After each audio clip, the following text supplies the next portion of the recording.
Greetings, friends. I apologize if it sounds like my laptop is going to explode. It might explode.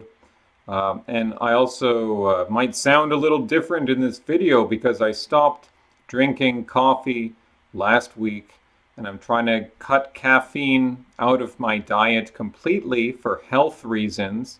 Because for whatever reason, my kidneys, I don't have the best kidneys, perhaps because I've been abusing them with too much sugar and caffeine.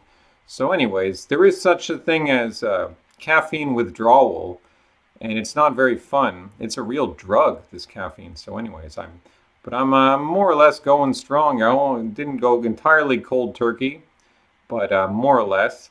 And anyways, so if that wasn't depressing enough, I want to talk about my experience visiting my 101-year-old grandfather yesterday in his retirement home. And this is a nice retirement home. It's not like for people who are, really in bad straits. It's a fairly cheery place, and I've been there many times, but I just wanted to reflect on my experience there. And I showed up there in Mississauga, which is next to Toronto. It takes me a while to get there. So, like, if I don't take my bike, it's an hour and a half because I take my bike on the train. If I don't take my bike and I walk, it's like an hour and 45 minutes, and even more tiring because you have to walk further. Well, I've talked about why I don't drive, but driving would be, that'd be a hassle too. But anyway, so I get there about 5 o'clock, which is when they have their dinner. Everyone comes downstairs for their dinner, and I've joined my grandfather at dinner. I usually don't eat at that time, but we sit in the usual table, and there's this other guy, John, who joins him, and some other people too, I guess, but I haven't met them before. And so we come down there, and John is looking a little more disheveled than usual. I don't know how old John is. He's maybe in his 80s, I'd say. And all I know about John is that he worked for Bell Telephone Company sometime in the past in Saudi Arabia, installing something or training people over there. And he has lots of grandkids, but John struggles to talk, and it's hard to figure out what he's saying a lot of the time. But this time he looked a lot more disheveled. I mean, maybe he was already through his meal, so maybe he got some food on him. But his hair was looking a bit more messy, and so otherwise, he looked a bit worse than usual. And then it was my grandpa, the three of us, and they said, "Oh, Roy is coming. You should, And then this guy Roy, he came back. I guess he wanted to. He went to his room and he came back because he was going to have his chocolate cake. And then, they want to have their ice cream and their chocolate cake. And so I see Roy coming, and I don't know, the guy looks he's clearly younger, maybe in his mid 70s to mid 80s. I can't really, maybe, I don't think he was much beyond his early 80s. He didn't look that old, but he was definitely overweight, and he was pushing one of those walkers kind of slowly. And he didn't look too healthy, like he had you could see the fat hanging around his neck, and like he wasn't grossly obese, but he just didn't look like a healthy guy. But then, like once he sat down, this guy had a real spirit. This guy had real life, and he was a real character. And Roy started, he was asking me like, "Oh, so what do you do? What's your job?" And I'm like, "Well, I don't have a normal job. I have these projects in Ghana. I hope to return there." And then I was telling him about that, and meanwhile, my grandpa was like, why aren't you eating? Why aren't you eating?" He was asking me, and I'm like, "Well, Grandpa, it's 5 p.m. Okay, it's 5 p.m. I'm not hungry yet." And Roy was very astute, and he's like, this. He was talking to my grandpa. He's like, "This guy probably eats around 9 or 10 p.m." And I was like, "Well, yeah, that more like it actually. That's more like it." And then John was trying to tell me something about his grandkids, and I couldn't quite, he was really struggling to talk. He's like,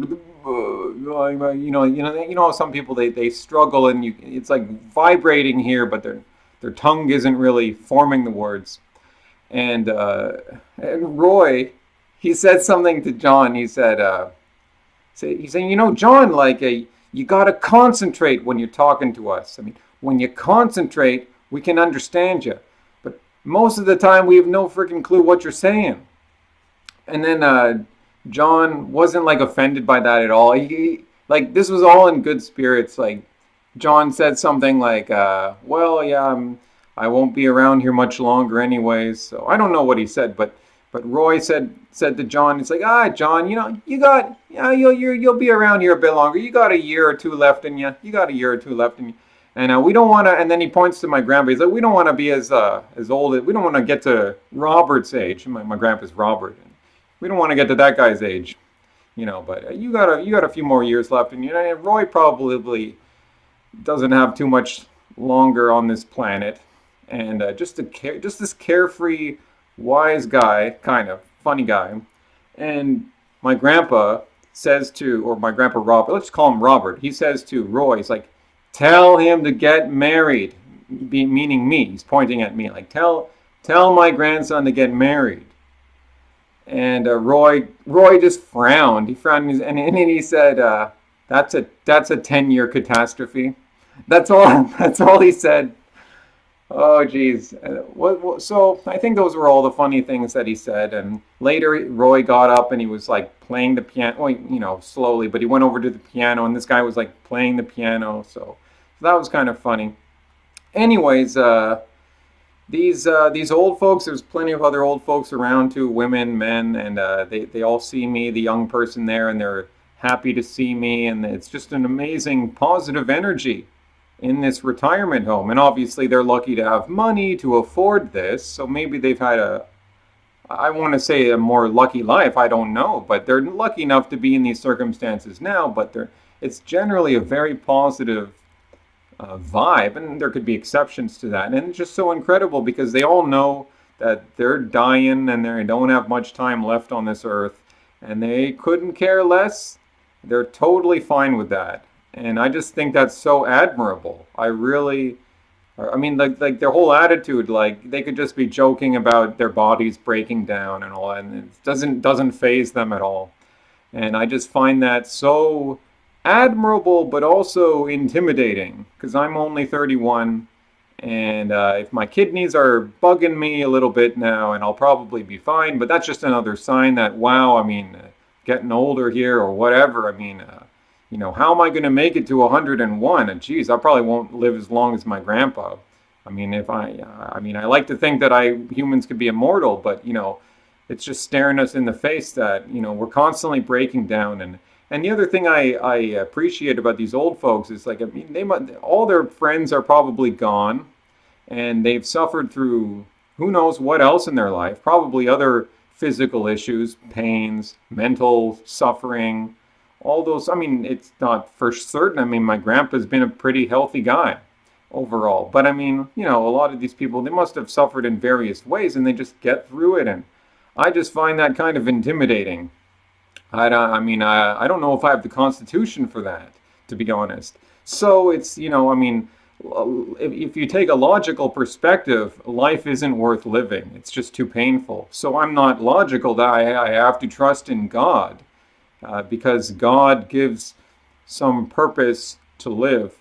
And I'm not saying these old folks believe in God or not, but they have that inner peace that for me only a spiritual perspective could bring, because I don't want to, because as wonderful as this all is, that these people have this relaxed attitude at the end of their life, their relatively long life. I don't want to be in an old folks home, even a nice retirement home. I don't want to end up like that. And where else do you end up? You either die young, or you're healthier and you live longer, and you still end up in a place like that, and I'm not okay with that, and I don't have an answer for that. I just have to trust in God. That's all I can do, but it doesn't give me any specific answers here.